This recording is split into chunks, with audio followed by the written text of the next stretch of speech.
Good morning to all student. मैं नीतीश कुमार आज आपको acidic nature of the phenol के बारे में बताऊंगा और साथ साथ ये भी बताऊंगा कि ये फिनॉल की जो एसिडिक कैरेक्टर जो होती है वो अल्काइल अल्कोहल के रिस्पेक्ट में ज़्यादा होती है। और इसमें हम लोग ये भी पढ़ेंगे कि कौन कौन से ऐसे सब्स्टिट्यूएंट फिनॉल के में अटैच होने से उनकी एसिडिक स्ट्रेंथ को इंक्रीज या डिक्रीज कर देती है। तो शुरू करते हैं acidic nature of the phenol.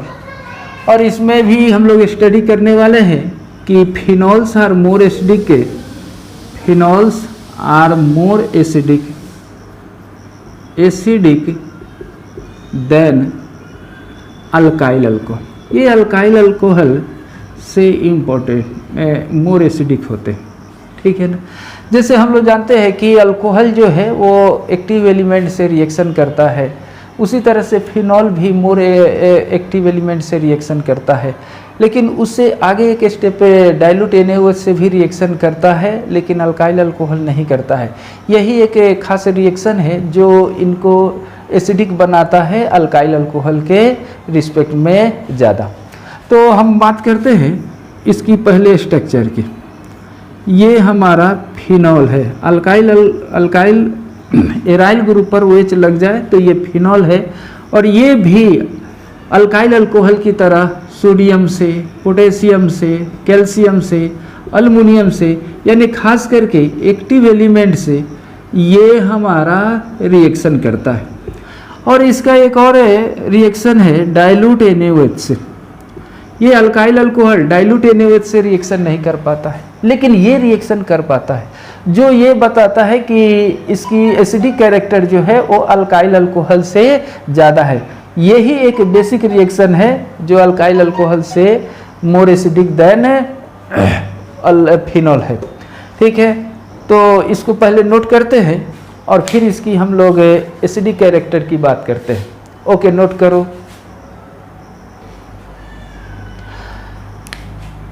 पहले इसकी हम लोग स्ट्रक्चर ड्रॉ कर लें। ये एराइल I/O और H, इसकी एसिडिक नेचर अल्काइल अल्कोहल की तरह है। ये भी अगर H+ के रूप में ये रिलीज हो, ठीक है ना, तभी जाकर ये एसिड कहलाएगा। और हम लोग ये भी बात कर चुके हैं कि ऑक्सीजन पर अगर इलेक्ट्रॉन डेंसिटी की वैल्यू जितनी कम होगी उतना ही हमारा क्या होगा, H आयन जल्दी से जाएगा। तो ध्यान देना है कि इस पर जो लोन पेयर है, ये लोन पेयर ये हमारा डीलोकलाइज्ड इलेक्ट्रॉन्स है, डीलोकलाइज्ड इलेक्ट्रॉन्स है। डीलोकलाइज्ड इलेक्ट्रॉन्स होने के पीछे लॉजिक क्या है कि इसकी हाइब्रिडाइजेशन जो है वो sp2 है। और यहाँ पर इलेक्ट्रॉन क्या होगा, डेंसिटी कम होगी, और इलेक्ट्रॉन डेंसिटी कम होगी तो ईजी वे में ये हाइड्रोजन आगे बढ़ेगा। और इसमें अल्काइल अल्कोहल में हम लोग देखे थे कि ये इलेक्ट्रॉन्स जो था लोकलाइज्ड इलेक्ट्रॉन्स था, ठीक है ना, इसीलिए ये चैन को वो जल्दी से रिलीज नहीं कर पाता था। लेकिन यहाँ पर ये डीलोकलाइज्ड इलेक्ट्रॉन्स है क्योंकि ये इनके साथ रिजोनेंस शो करेगा, और इस तरह से यहाँ पर इलेक्ट्रॉन डेंसिटी डिक्रीज होगी, और इलेक्ट्रॉन डेंसिटी डिक्रीज होने से ये चैन जल्दी से रिलीज होगा। यानी यहाँ पर हम कह सकते हैं कि यहाँ पर इलेक्ट्रॉन डेंसिटी डिक्रीज करेगा, ठीक है, और ये डिक्रीज करके ये चैन जल्दी से रिलीज करेगा और इसकी एसिडिक कैरेक्टर इंक्रीज करेगी, एसिडिक कैरेक्टर इंक्रीज करेगा। ओके, पहले नोट करो इसको। अब हम लोग बात करेंगे resonating structure of the phenols. Resonating structure of phenol के बारे में। इससे हम लोग को क्लियर होगा कि वो डीलोकलाइज कैसे हो रहा है। तो पहला स्ट्रक्चर हम ऐसे फिनॉल का लिख देते हैं, O और H, यहाँ पर दो लोन पेयर। हाइब्रिडाइजेशन इसका क्या है, sp2, ठीक।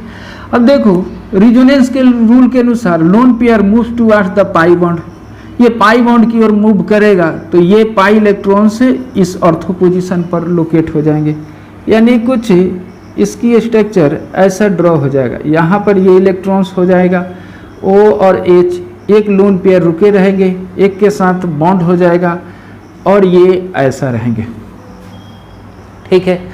फिर से देखो ये non bonding electron move towards the pi bond, ये भी रिजोनेंस का रूल है। और इस तरह से ये pi non bonding electrons para position पर लोकेट हो जाएगा और इनके बीच में पाई बॉन्ड बन जाएगा और ये जो है दो ऐसे ही रुकेंगे, ठीक है। और ये ध्यान देना है कि लोन पेयर अगर आगे बढ़ेगा तो उस पर पॉजिटिव चार्ज आएगा, ये भी पॉजिटिव चार्ज एक्वायर रखेगा, ठीक। फिर से ये हमारा आगे फॉरवर्ड होगा और ये इस तरह से प्रोसीड करेगा। अब देखो ऑर्थो पर नेगेटिव चार्ज और सभी चीज़ सेम टू सेम रहेंगे और एक बार ये और माइग्रेट होगा और इस तरह से ये प्रोडक्ट हमारा बनेगा, दिस OH और ये हमारा लोड पेयर और ये रिवर्स भी होगा, ठीक है। तो इसके कितने रिजोनेटिंग स्ट्रक्चर हो गए? फर्स्ट रिजोनेटिंग, सेकेंड, ये थर्ड, ये फोर्थ और ये हमारा फिफ्थ, ठीक है ना। अगर हम ये तीनों को मिलाकर रिजोनेंट कंट्रीब्यूटर्स हैं और ये तीनों को मिलाकर एक जो स्ट्रक्चर जो बनता है जिसको हम लोग रिजोनेंस हाइब्रिड बोलते हैं, इसमें जो इलेक्ट्रॉन्स मूव करते हैं उसको हम लोग डॉटेड लाइन से दिखाते हैं, ये इस तरह से। यहाँ पर ऑर्थो पर नेगेटिव, यहाँ पर नेगेटिव, पैरा पर नेगेटिव और इस पर पार्शियल पॉजिटिव चार्ज है। ये real structure of the phenols है, यही रियल स्ट्रक्चर है। इसको हम लोग क्या बोलते हैं? Resonance hybrid. इसको क्या बोलेंगे? Resonance hybrid. और ये 5 जो है वो हमारा क्या कहलाते हैं? रिजोनेंस कंट्रीब्यूटर्स, ठीक है ना। इसमें 1 और ये 5th जो स्ट्रक्चर है वो इक्विवेलेंट है और ये 3 में ध्यान से देखो कि 3 में पॉजिटिव चार्ज है और ये पॉजिटिव चार्ज के रिस्पेक्ट में नेगेटिव नेगेटिव नेगेटिव, ये तीनों जो है जिसमें चार्ज सेपरेशन है। यानी हम यूँ कह सकते हैं कि 2 में, 3 में और 4th जो है कंट्रीब्यूटर्स, उसमें हमारा चार्ज सेपरेशन है। और चार्ज सेपरेशन जो है वो अनस्टेबिलिटी को रिप्रेजेंट करेगा, ठीक। ये स्ट्रक्चर ऐसा है। खैर इसको देख लो, यहाँ पर ऑक्सीजन पर पार्शियली पॉजिटिव चार्ज, यहाँ पर इलेक्ट्रॉन की कमी हो रही है और इसलिए H आयन जो होगा वो जल्दी से रिलीज हो जाएगा, ठीक है ना। अगर ये H आयन रिलीज करेगा तो ये हमारा स्ट्रक्चर होगा, ठीक। ऑक्सीजन पर दिस और ये तो रहेगा ही और ये H+, इसको हम लोग क्या बोलते हैं? Phenoxide ion. तो फिनॉक्साइड आयन भी हमारा रिजोनेंस शो करता है, ठीक है। तो ये इस एसिडिक कैरेक्टर को हम 2 तरह से समझ सकते हैं। एक, फिनॉल पर ऑक्सीजन पॉजिटिव चार्ज होता है, ऑक्सीजन मोर इलेक्ट्रोनेगेटिव एलिमेंट है, इसीलिए ये ऑक्सीजन पर पॉजिटिव चार्ज अनस्टेबल होता है। अपनी स्टेबिलिटी को मेंटेन करने के लिए H आयन को जल्दी से रिलीज कर देगा और जल्दी से रिलीज करेगा तो इसकी एसिडिक कैरेक्टर क्या हो जाएगी? बढ़ जाएगी। साथ साथ इसको हम दूसरे तरीके से भी इसको समझ सकते हैं कि फिनॉक्साइड आयन भी हमारा मोर स्टेबल होते हैं, वो भी रिजोनेंस शो करते हैं। ये फिनॉल से मोर स्टेबल होते हैं, इसीलिए प्रोडक्ट हमारा क्या है? मोर स्टेबल हो, रिएक्शन राइट साइड में शिफ्ट करेगा और इसलिए इसकी एसिडिक कैरेक्टर इंक्रीज हो जाती है। तो इसको हम लोग पढ़ते हैं, पहले इसको आप नोट करो या स्क्रीनशॉट लो और फिर से हम लोग फिनॉक्साइड आयन की कैरेक्टर के बारे में पढ़ते हैं। Okay, note it.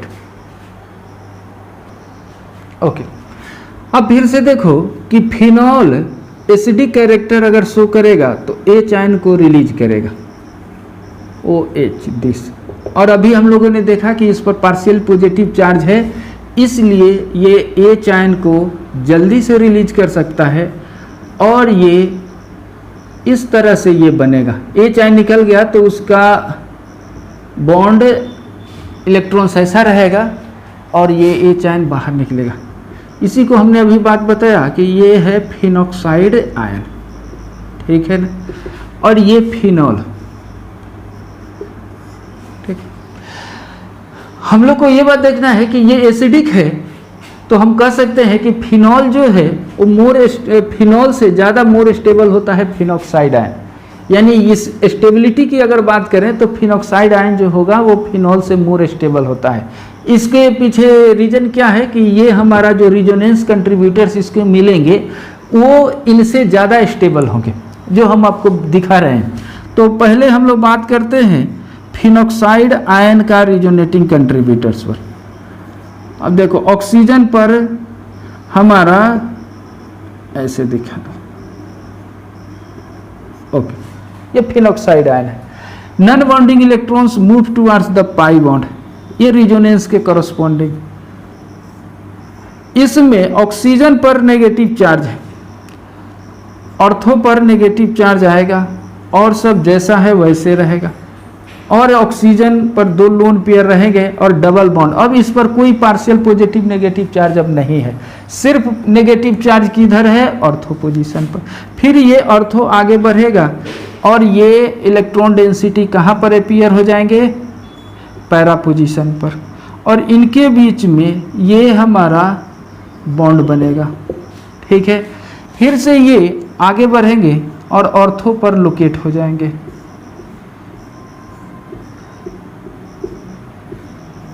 कुछ इस तरह से, और ये लास्ट में ये बढ़कर ऐसे आएंगे।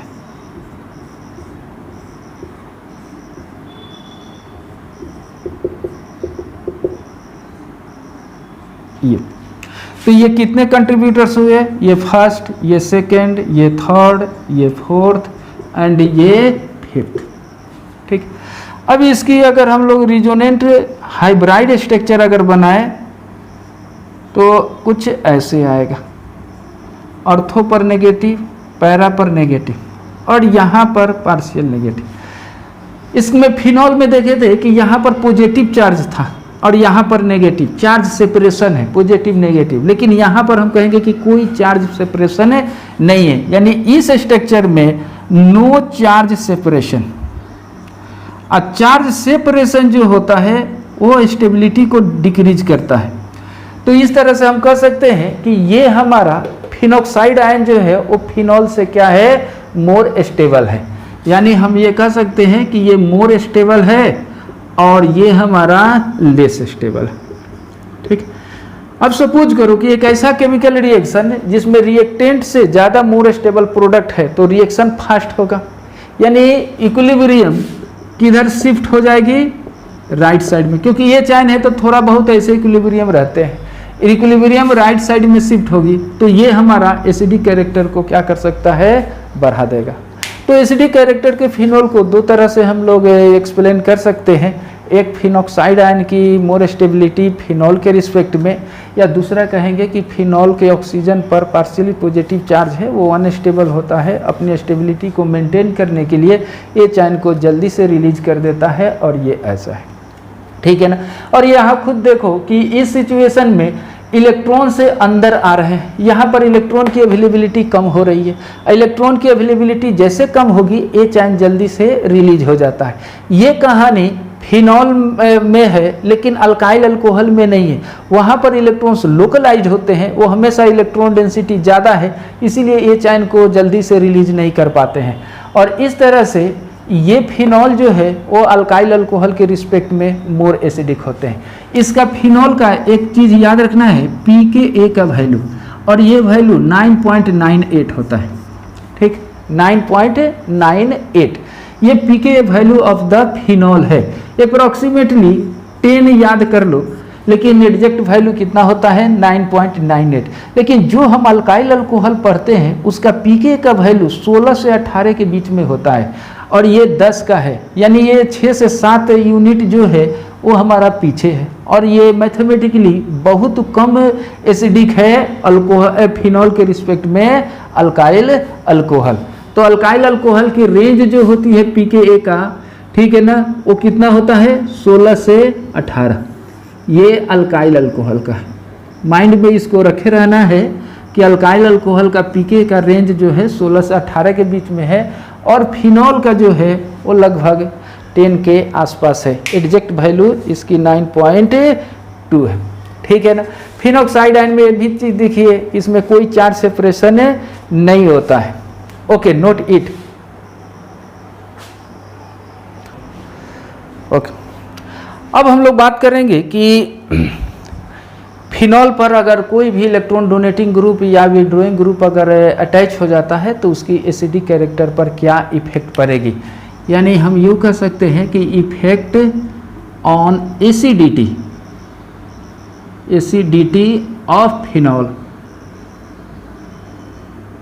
By adding electron withdrawing group या इलेक्ट्रॉन डोनेटिंग ग्रुप। ठीक, जैसे आप देखो कि अगर ये कोई फिनॉल ऐसे लिख दे और हम लोग जानते हैं कि ऑक्सीजन पर इलेक्ट्रॉन डेंसिटी अगर बढ़ेगी, ठीक है ना, इलेक्ट्रॉन डेंसिटी बढ़ेगी तो H आयन जल्दी से रिलीज नहीं होगा, इसके एसिडिक स्ट्रेंथ घटेगी। यानी इसमें कोई भी सब्स्टिट्यूएंट इसमें अटैच हो जाए जिसकी नेचर इसके अंदर इलेक्ट्रॉन भेजने को हो, इलेक्ट्रॉन डोनेटिंग ग्रुप नेचर का हो, यानी रिंग के अंदर इलेक्ट्रॉन कोई भी कैरेक्टर या कोई भी स्पेसीज इसके अंदर जा रहा है तो ये डीलोकलाइज होकर ऑक्सीजन पर इलेक्ट्रॉन डेंसिटी को इन्हांस कर देगा और इसकी एसिडिक कैरेक्टर क्या हो जाएगी, घट जाएगी। ठीक है ना। फिर से एक बताता हूँ कि इलेक्ट्रॉन डोनेटिंग ग्रुप इस पांचों स्पेस यूनिट पर अगर अटैच हो जाए, ठीक है, और उसके कारण इसके अंदर इलेक्ट्रॉन डेंसिटी को बढ़ा दे और वो इसका इफेक्ट ऑक्सीजन पर इलेक्ट्रॉन डेंसिटी इंक्रीज कर देगा, एसिडिक कैरेक्टर क्या होगी, वीक हो जाएगी, कमज़ोर हो जाएगी। यानी electron donating group acidic character को क्या करेगा, एसिडिक कैरेक्टर को डिक्रीज कर देगा। इसका अर्थ है कि इसका pKa का वैल्यू जो होगी वो हमारा इंक्रीज हो जाएगा। ठीक है ना। इसकी 9.8 जो वैल्यू होती है उससे ज़्यादा हो जाएगा। सिमिलरली अगर हमारे पास फिनॉल है और इसमें सब्स्टिट्यूएंट के रूप में कोई भी अगर सब्स्टिट्यूएंट अटैच होता है जिसकी कैरेक्टर होता है इलेक्ट्रॉन विथड्रॉइंग ग्रुप, यानी अंदर से इलेक्ट्रॉन को बाहर लाए, रिजोनेंस से हो, -I इफेक्ट से हो, किसी भी कारण से वो इलेक्ट्रॉन विथड्रॉइंग ग्रुप अगर है तो यहाँ पर ऑक्सीजन की इलेक्ट्रॉन डेंसिटी क्या हो जाएगी, इलेक्ट्रॉन डेंसिटी डिक्रीज होगी। इलेक्ट्रॉन डेंसिटी डिक्रीज होगी और इलेक्ट्रॉन डेंसिटी ऑक्सीजन पर जैसे कम होगी एसिडिक कैरेक्टर जो होगा वो हमारा बढ़ जाएगा, कैरेक्टर इंक्रीज करेगा, एसिडिक कैरेक्टर इंक्रीज करेगा। जैसे यहाँ पर कुछ ग्रुप्स लिखते हैं, जैसे alkyl group, methyl, ethyl, propyl, butyl जो है वो अल्काइल ग्रुप अटैच होने से ऐसे आएगा। ठीक है ना। उसके बाद NH2 ग्रुप अटैच हो जाए, ठीक, नाइट्रोजन सब्स्टिट्यूएंट हो गया, NR2 हो जाए, ये सब्स्टिट्यूएंट OR हो जाए, तो ये सब ग्रुप जो है वो हमारा इलेक्ट्रॉन अंदर भेजेंगे। इसको हम लोग बोलते हैं electron donating group. Electron withdrawing group बहुत है, जैसे खास करके हमारा NO2 के बारे में जानो, ये स्ट्रांगली इलेक्ट्रॉन विथड्रॉइंग ग्रुप है। ठीक है ना। साइनाइड ग्रुप, ठीक है ना। अल्डिहाइड जो है वो भी है, एसिड है, ठीक, ईस्टर है इसी से रिलेटेड, ये सभी जो है वो इलेक्ट्रॉन विथड्रॉइंग ग्रुप है। उसके बाद सल्फोनिक एसिड है, सल्फोनेट ईस्टर है, उसके बाद NR2 प्लस है, अगर नाइट्रोजन पर प्लस हो जाए तो ये इलेक्ट्रॉन विथड्रॉइंग ग्रुप हमारा कहलाते हैं। तो ये सब कुछ ऐसे हैं ग्रुप जो इस पर अगर सब्स्टिट्यूएंट हो जाए तो ये इलेक्ट्रॉन विथड्रॉइंग का मरेंगे और ये एसिडिक कैरेक्टर को बढ़ाएंगे और ये सब क्या होगा, एसिडिक कैरेक्टर को घटाएंगे। तो पहले इसको आप नोट करो। ओके, नोट करो। अब हम लोग बात करेंगे compare of acidic character, compare the acidic character. Acidic character को कंपेयर करेंगे कि अगर कोई भी सब्स्टिट्यूएंट अटैच होने से उसकी एसिडिक कैरेक्टर कैसे इन्हांस करती है या कैसे डिक्रीज करती है। ठीक है ना। तो उसको ध्यान से देखना है। तो इसमें 2-3 चीज को पहले हम लोग ध्यान करते हैं। जितने भी प्लस इंडक्टिव इफेक्ट है, इंडक्टिव इफेक्ट के बारे में देख लो। इंडक्टिव इफेक्ट ऐसे सब्स्टिट्यूएंट जो एराइल ग्रुप से हाइड्रोजन को रिप्लेस करके अगर वो अटैच है और उसका इलेक्ट्रोनेगेटिविटी, ठीक है ना, अगर कोई एक्स यूनिट अटैच है और वो हाइड्रोजन से अगर जाता है तो -I इफेक्ट वो शो करेगा, यानी इंडक्टिव इफेक्ट नेगेटिव होगा और वो अंदर से इलेक्ट्रॉन से विड्रॉ करेंगे। और इसकी इंडक्टिव इफेक्ट का I का वैल्यू सबसे ज़्यादा ऑर्थो पर होता है, फिर मेटा पर, और सबसे कम किस पर हो जाता है, पैरा पर। सेम टू सेम अगर कोई इलेक्ट्रॉन डोनेटिंग ग्रुप है +I इफेक्ट के कारण, तो सबसे ज़्यादा इफेक्ट किसका होगा, ऑर्थो पर, फिर मेटा पर और फिर पैरा पर। ये टर्म जानना है। उसके बाद बात करते हैं हाइपर कंजुगेशन का। HC बोले तो हाइपर कंजुगेशन, कंजुगेशन इसको हम लोग HC लिखेंगे, ठीक। हाइपर कंजुगेशन जो है वो नॉन बॉन्डिंग रिजोनेंस कहलाता है, इसकी बात अभी हम लोग नहीं करेंगे। बस हाइपर कंजुगेशन का इफेक्ट जो होगा ऑर्थो एंड पैरा पोजीशन पर होगा, ठीक है ना, और दोनों पर इक्वल इफेक्ट होगा, इक्वल इफेक्ट ऑर्थो पर और पैरा पर होगा और इक्वल इफेक्ट होगा। और वो कैरेक्टर जो होता है वो डोनेटिंग कैरेक्टर होता है, यानी अंदर इलेक्ट्रॉन को वो भेजेगा, ठीक है। मेटा पर इसका नो इफेक्ट, इस पर कोई इफेक्ट नहीं होगा, ठीक है ना। मेटा पर क्या होगा, कोई इफेक्ट इसकी नहीं होगा, ठीक है ना। तीसरा जो है वो रिजोनेंस का होता है। रिजोनेंस +R इफेक्ट और -R इफेक्ट की ओर देखते हैं। Resonance ortho and para position पर इफेक्टिव होगा और वो भी इक्वल इफेक्ट दिखाएगा, इलेक्ट्रॉन डोनेटिंग ग्रुप के रिस्पेक्ट में या विथड्रॉइंग ग्रुप के। ऑर्थो एंड पैरा पोजीशन पर क्या होगा, इक्वल होगा। मेटा पर, ठीक है कि नहीं, कोई इफेक्ट नहीं पड़ता है, कोई इफेक्ट नहीं पड़ेगा। तो खास करके एसिडिक कैरेक्टर ऑफ फिनॉल की अगर हम लोग बात करेंगे तो ये तीन चीज़ को हम लोग को माइंड में रखेंगे तो इजी वे में हम उसकी एसिडिक स्ट्रेंथ को कंपेयर करते हैं। और ख़ास करके मैं देखा हूँ कि जेई में, नीट में या छोटे मोटे और भी कंपटीशन में क्वेश्चन आते रहते हैं और इसके बारे में हम लोग को जानना बहुत ज़रूरी भी है। तो ये पहले नोट कर लो और फिर से हम लोग कंपेयर करते हैं। Okay, note it. इस बोर्ड पर हमने 4 फिनॉल को बनाया है, ठीक है ना। ओके, इसमें कोई भी अभी एक्स्ट्रा सब्स्टिट्यूएंट नहीं है और इसकी एसिडिक स्ट्रेंथ को कंपेयर करना है। सपोज करो इसको A मान लो, इसको B मानो, इसको C मानो और इसको मान लो D। अगर हम यहाँ पर इसको ऐसे ही स्टैंडर्ड छोड़ देते हैं, यहाँ पर हम Cl लगा देते हैं, ये मेटा पर Cl लगा देते हैं और ये पैरा पर Cl लगा देते हैं। अब हम लोग को कंपेयर करना है इसकी एसिडिक की स्ट्रेंथ का। तो पहले Cl के बारे में हम लोग जानेंगे, ठीक है ना। Cl पर 3 लोन पेयर होते हैं, ठीक, ये भी लोन पेयर होते हैं और यहाँ पर भी ऐसे, ठीक। तो खास करके Cl हो, Br हो और ये I हो, इसमें सभी पर 3-3 लोन पेयर होते हैं।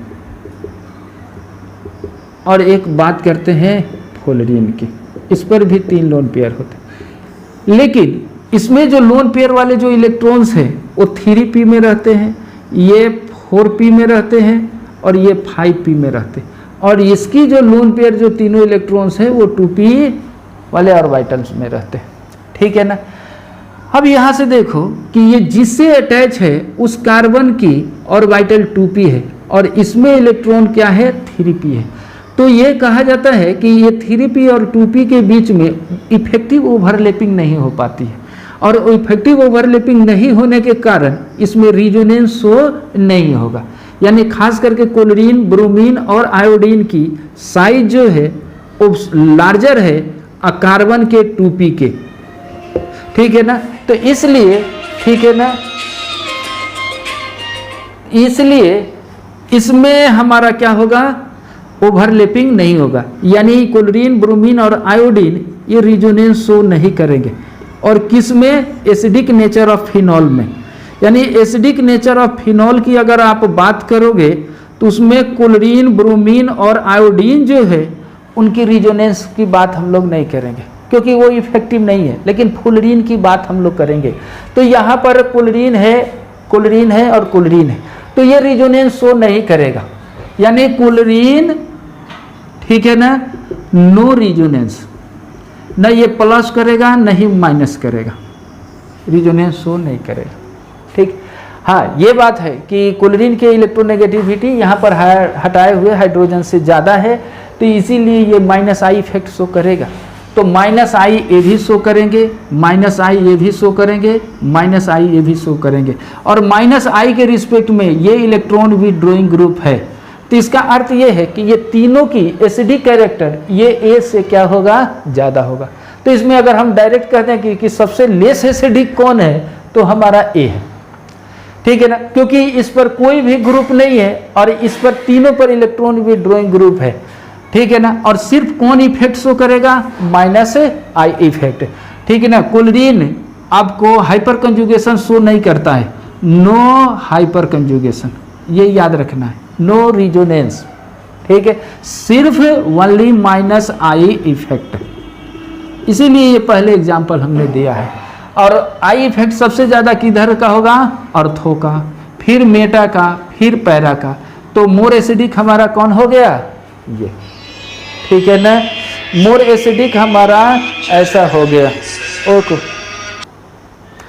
तो इस तरह से हम कह सकते हैं कि बी जो होगा वो मोर हमारा एसिडिक होगा, ठीक है ना, सी उसके बाद और उससे डी और सबसे जो होगा वो ए कम होगा, ठीक है ना। इसका पीके का वैल्यू 9.98 होगा, पीके का वैल्यू, और सभी का पीके का वैल्यू स्लाइटली कम होगा।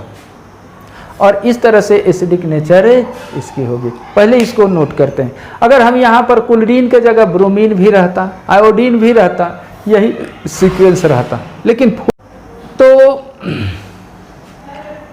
यहाँ पर भी फिर देखेंगे कि 4 फिनॉल दे दिए हैं। मान लो ये ए है, बी है, सी है और यहाँ पर डी है। ओके, कोई ऐसा ग्रुप लगाते हैं, मान लो ये NO2 इसमें लगाते हैं, या यूँ कहो कि इसमें फ्लोरीन लगा दिए, इसमें क्लोरीन लगा दिए, इसमें ब्रोमीन लगा दिए और इसमें आयोडीन लगा दिए, ठीक है ना।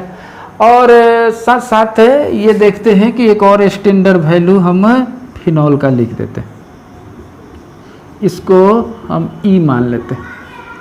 और ये पांचों को एसिडिक स्ट्रेंथ को क्या करना है, कंपेयर करना है, ठीक। तो कैसे कंपेयर होगा, तो अभी हम लोग इसमें बात किए हैं कि फ्लोरीन जो है उसमें भी 3 लोन पेयर, सभी में 3 लोन पेयर, ठीक है ना, इसमें भी ऐसा है। लेकिन ये क्लोरीन, ब्रोमीन और आयोडीन का जो लोन पेयर जो है वो रिजोनेंस इसके साथ नहीं कर पाता है, नो रिजोनेंस, ये याद रखना है। वो खास करके किसमें, acidic nature of the phenol में ये दिखाया जाता है। लेकिन ये हमारा रिजोनेंस शो करेगा, प्लस आर इफेक्ट शो करेगा, ठीक, प्लस आर इफेक्ट शो करेगा, ठीक है ना। अब देख लो, अगर हम कहें कि माइनस आई इफेक्ट किसकी ज़्यादा है, तो माइनस आई इफेक्ट फ्लोरीन का सबसे ज़्यादा है, क्लोरीन से, ब्रोमीन से, और सबसे कम किसका होता है, आयोडीन के। इसकी पोजीशन सब पैरा पोजीशन पर है, तो पोजीशन से लेकर कोई प्रॉब्लम नहीं है। लेकिन इलेक्ट्रॉन विड्रॉइंग कैपेसिटी फ्लोरीन का क्या है, सबसे ज़्यादा है। तो इसकी अगर हम एक लाइन ड्रॉ करें तो फ्लोरीन की माइनस आई इफेक्ट को हम ऐसे दिखाएं तो क्लोरीन का थोड़ा कम दिखाएंगे, ब्रोमीन का और थोड़ा कम दिखाएंगे, और आयोडीन का सबसे कम दिखाएंगे, इसमें तो है ही नहीं। लेकिन रिजोनेंस की अगर हम लोग बात करें, ठीक है ना, तो रिजोनेंस जो होता है ये इसमें दिखेगा, ये प्लस आर दिखेगा, इसमें कोई नहीं, इसमें कोई नहीं और इसमें कोई नहीं। लेकिन यहाँ पर एक चीज़ ध्यान देना है कि इसकी जो रिजोनेंस इफेक्ट जो होता है वो थोड़ा कम इफेक्टिव होता है माइनस आई का, यानी माइनस आई की वैल्यू प्रीडोमिनेंट होता है रिजोनेंस में, किस केस में, फ्लोरीन के केस में। फिर से ये मैं नोट कराना चाहता हूँ कि माइनस आई इफेक्ट जो होगा फ्लोरीन का वो प्रीडोमिनेंट होता है प्लस आर इफेक्ट रिजोनेंस का। तो नेट वैल्यू जो इसकी होगी वो इलेक्ट्रॉन विथड्रॉइंग का ही होगा, ठीक है ना। इसका भी इलेक्ट्रॉन विथड्रॉइंग ग्रुप, इसका भी इलेक्ट्रॉन विथड्रॉइंग ग्रुप और आयोडीन का भी इलेक्ट्रॉन विथड्रॉइंग ग्रुप। तो प्रैक्टिकल जब देखा गया है कि इलेक्ट्रॉन विथड्रॉइंग ग्रुप जो है इसकी जो वैल्यू आता है नेट थोड़ा क्लोरीन से कम आ जाता है, लेकिन ब्रोमीन और आयोडीन से बढ़ा होता है। प्लस आर इफेक्ट होते हुए भी इसकी माइनस आई इफेक्ट की वैल्यू इतनी ज़्यादा है कि मात्र ये क्लोरीन से तो कम हो जाता है, लेकिन ब्रोमीन और आयोडीन से क्या होगा, ज़्यादा होगी। तो इसकी अगर एसिडिक स्ट्रेंथ की अगर बात करें तो नेट इफेक्टिव हमारा क्या होगा, बी का होगा, यानी ये क्लोरीन वाले केस में। फिर क्या होगा, ये ए पर आता है, ये फ्लोरीन का, ठीक है ना। इसकी इतनी इलेक्ट्रॉन विथड्रॉइंग कैपेसिटी है। साथ साथ हमारा क्या होगा, ठीक है, सी का, और फिर हमारा डी का, और सबसे जो कम होगा स्टैंडर्ड वैल्यू ई का। तो ये याद रखना है। ओके, फिर नेक्स्ट क्वेश्चन देते हैं, उसको देखो। एक होमवर्क देते हैं कि मान लो ये स्टैंडर्ड वैल्यू है और एक फ्लोरीन यहाँ पर लग गया, ये फ्लोरीन यहाँ पर लग गया और ये फ्लोरीन यहाँ पर लग गया। इसकी एसिडिक स्ट्रेंथ को कंपेयर करना है।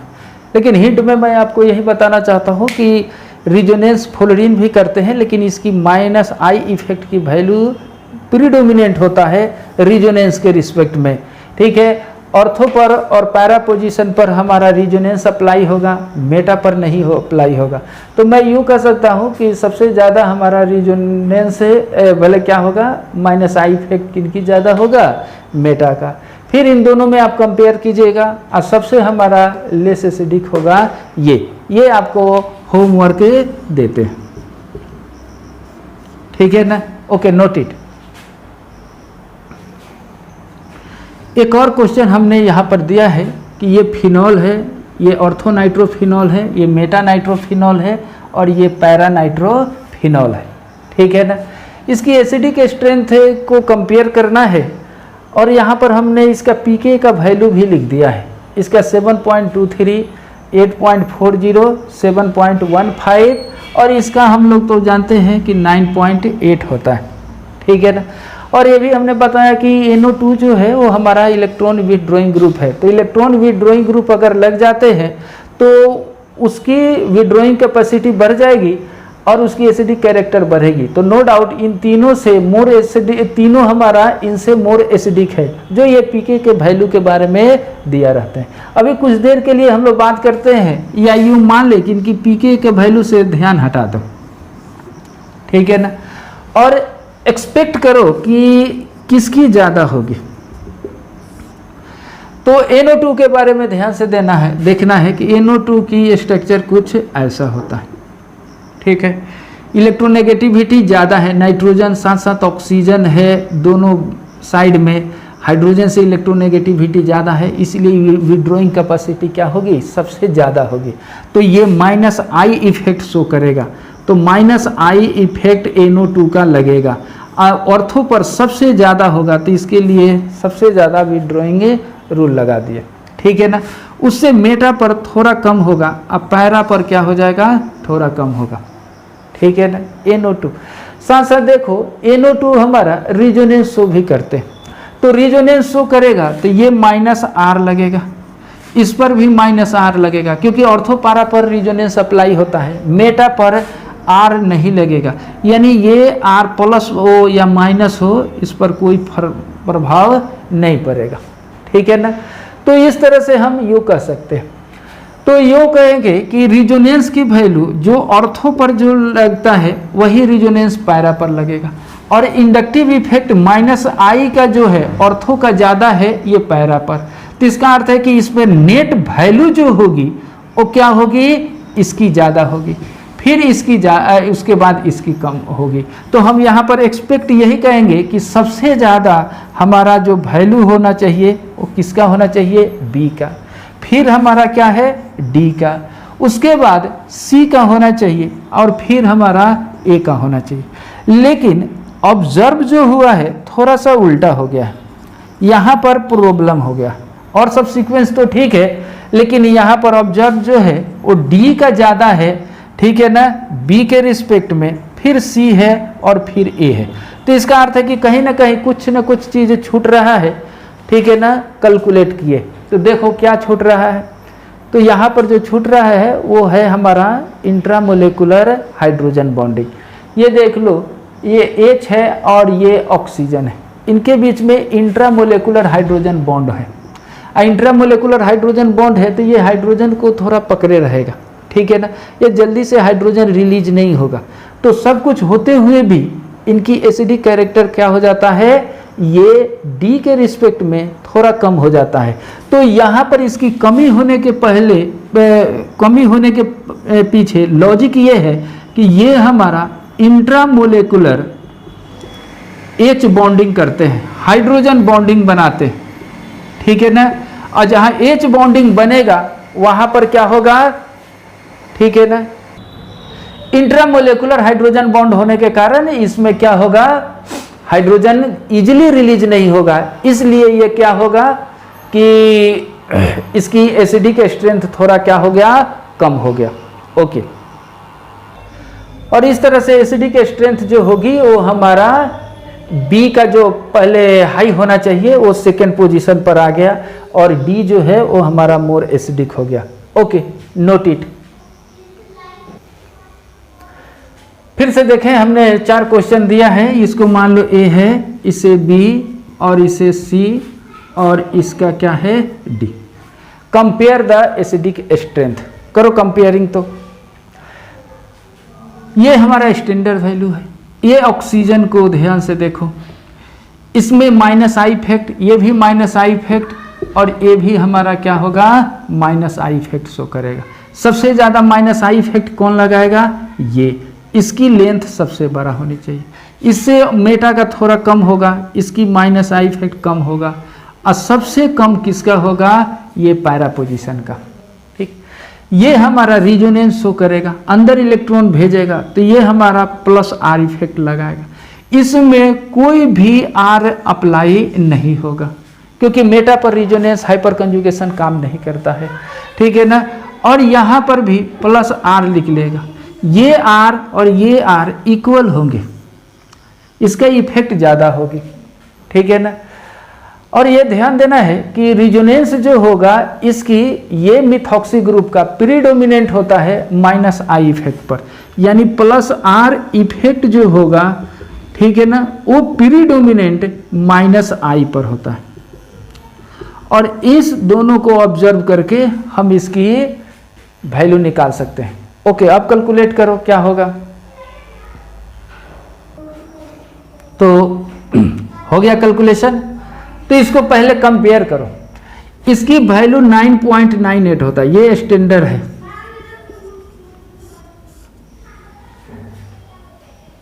सॉरी 9.8 होता, ये 9.98।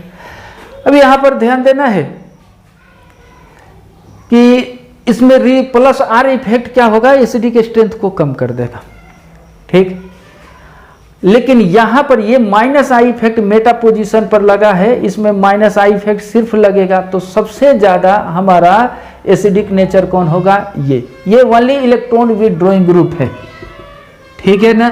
इलेक्ट्रॉन विथड्रॉइंग ग्रुप है मिथॉक्सी ग्रुप मेटा पोजीशन पर, इसीलिए इसका 9.80 से इसकी वैल्यू कम हो गया है 9.65 pK का वैल्यू।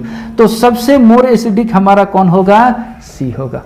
फिर उसके बाद देखो, ये ऑर्थो पर और ये पैरा पोजीशन पर रिजोनेंस अप्लाई है और -I इफेक्ट पर प्रीडोमिनेंट है, तो इन दोनों की जो वैल्यू होगी वो फिनॉल से क्या होगा, लेस एसिडिक होगा। तो सेकेंड पोजीशन पर हमारा कौन आएगा, A आएगा, ठीक है। अब देख लो ऑर्थो वाले पर या पैरा वाले पर, अब हम लोग बात करते हैं। तो ऑर्थो पर और पैरा पर रिजोनेंस तो सेम है, लेकिन -I ऑर्थो वाले के क्या है, ज़्यादा है और इनकी कम है। तो नेट वैल्यू जो होगी वो हमारा डोनेटिंग ग्रुप का इसका ज़्यादा होगा और इसका क्या होगा, कम होगा। तो थर्ड पोजीशन पर ये B आएगा और सबसे लेस एसिडिक जो होगा वो हमारा D आएगा। तो ये याद रखना है कि मिथॉक्सी ग्रुप जो है या अल्कोक्सी ग्रुप जो है वो -I और +R रिजोनेंस दोनों शो करता है। याद करने की यही बात है कि +R जो होते हैं वो प्रीडोमिनेंट -I पर होते हैं, लेकिन फ्लोरीन के केस में ऐसा नहीं है। फ्लोरीन मात्र एक ऐसा सब्स्टिट्यूएंट यूनिट है जो -I इफेक्ट उसके +R पर प्रीडोमिनेंट होता है, ठीक है ना। लेकिन यहाँ पर मिथॉक्सी ग्रुप में उल्टा केस है। Okay, note it. देखो फिर 4 मैंने ऐसे लगा दिया। अब मान लो इस पर इसको स्टैंडर्ड ही मानते हैं, इसको मिथाइल ग्रुप लगाते हैं। ये मिथाइल ग्रुप है और ये हमारा मिथाइल ग्रुप। तो मिथाइल और हाइड्रोक्सिल ग्रुप लगते हैं, उसको क्रिसोल पढ़ते हैं। ये ऑर्थो क्रिसोल, ये मेटा क्रिसोल, ये पैरा क्रिसोल और ये हमारा फिनॉल है। अब इन चारों के एसिडिक स्ट्रेंथ को कंपेयर करना है। तो यहाँ पर सब्स्टिट्यूएंट जो है वो मिथाइल ग्रुप है। तो मिथाइल ग्रुप के बारे में यहाँ पर ध्यान देना है, ये +I इफेक्ट शो करता है और साथ साथ हाइपर कंजुगेशन शो करेगा।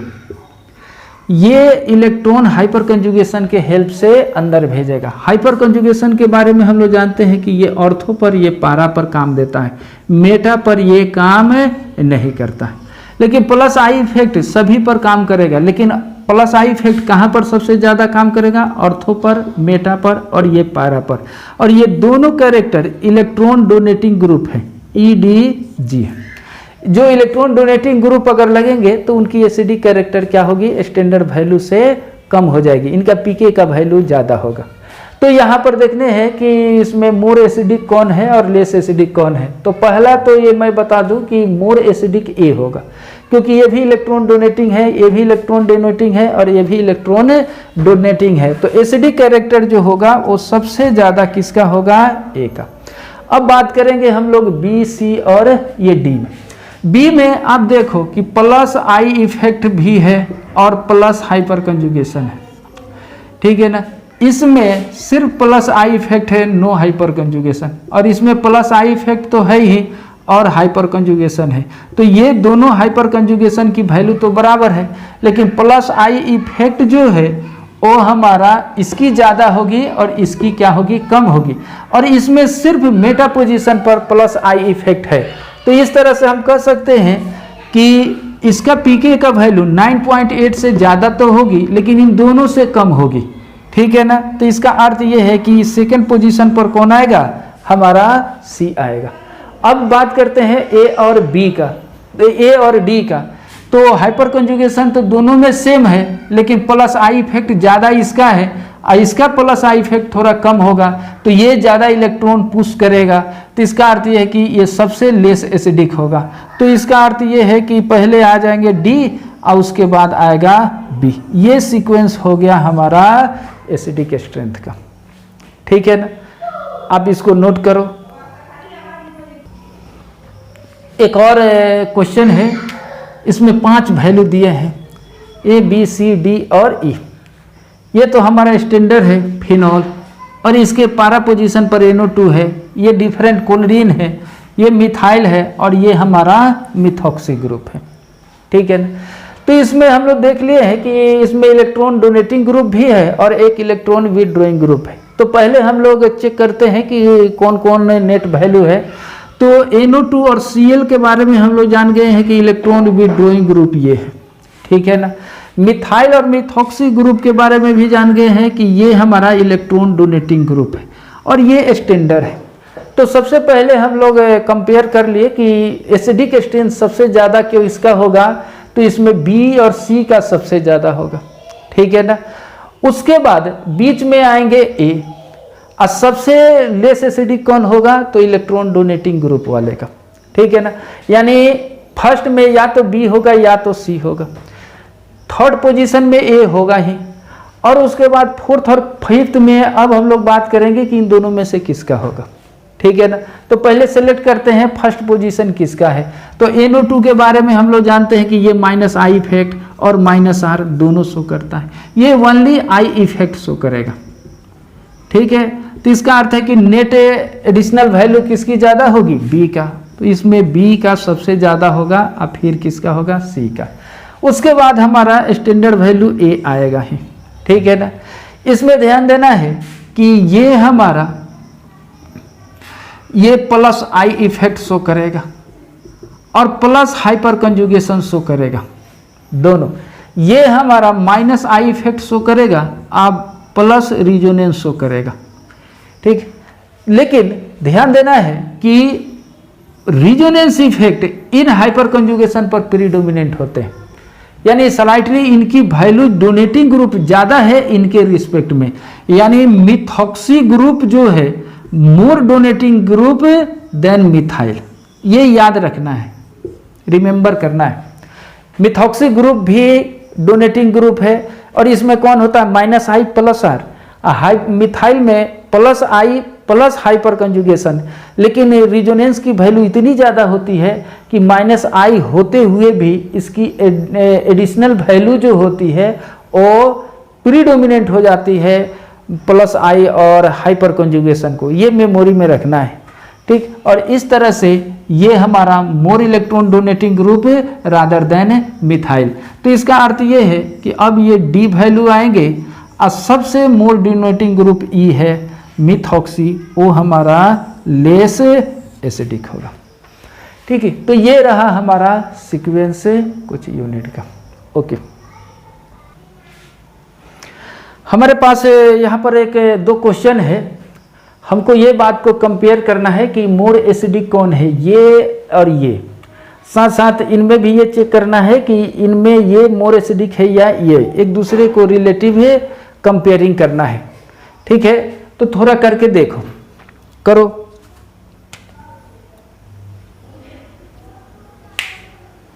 हो गया? तो ध्यान देना है कि इनमें सभी कुछ सेम है, ठीक है ना। NO2 जो है वो हमारा मोर इलेक्ट्रॉन विथड्रॉइंग ग्रुप है, ठीक है ना, और दोनों की पोजीशन सेम है। अच्छा, ये प्लस आई इफेक्ट शो करते हैं, लेकिन plus R minus R effect जो है वो हमेशा हाइपर कंजुगेशन पर प्रीडोमिनेंट होते हैं। तो ये हमारा प्रीडोमिनेंट पार्ट है, लेकिन देखने से लगता है कि ये हमारा प्लस आई इफेक्ट जो दूर है, तो इसका अर्थ ये है कि ये हमारा एसिडिक ज़्यादा होना चाहिए इसके रिस्पेक्ट में, लेकिन रियल में ये मोर एसिडिक होते हैं इनके रिस्पेक्ट में। इसके पीछे रीजन क्या होता है, SIR effect, steric inhibition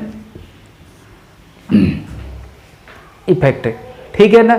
NO2 क्या है कि इसके ऑक्सीजन जो होते हैं वो हमारा ऐसे होते हैं और इनसे ये हिंडर्ड हो जाते हैं, और हिंडर्ड होने के कारण इसकी इलेक्ट्रॉन विड्रॉइंग कैपेसिटी जो होती है वो क्या होती है, इनके द्वारा इनहिबिट कर दिया जाता है, थोड़ा रोक दिया जाता है। और रोकने के कारण क्या होगी कि विड्रॉइंग कैपेसिटी कम हो जाएगी, ठीक है ना। तो विड्रॉइंग कैपेसिटी इसकी ज़्यादा हो जाएगी क्योंकि इन पर इनहिबिशन नहीं है, SIR इफेक्ट इस पर अप्लाई नहीं है। तो इस तरह से ये प्रॉपर वे में विड्रॉ करेगा और इस तरह से इसकी एसिडिक कैरेक्टर क्या हो जाएगी, हमारा बढ़ जाएगा। फिर यहीं पर ध्यान देना है कि NO2 के जगह पर CN है, तो ये CN में ये मोर एसिडिक हो जाते हैं और ये हमारा लेस एसिडिक होते हैं। इस पर क्या होता है कि ये प्रॉपर वे में करता है, इसकी स्ट्रक्चर लीनियर है, इन पर SIR इफेक्ट नहीं पड़ता है, इसलिए ये विथड्रॉइंग कैपेसिटी क्या हो गए इसकी ज़्यादा, और ये हमारा प्लस आई इफेक्ट जो है वो ज़्यादा डिस्टेंस पर थोड़ा इफेक्ट कम पड़ता है और इसका प्लस आई इफेक्ट पर ज़्यादा इफेक्ट करता है, इसीलिए ये हमारा लेस एसिडिक है और ये हमारा मोर एसिडिक है।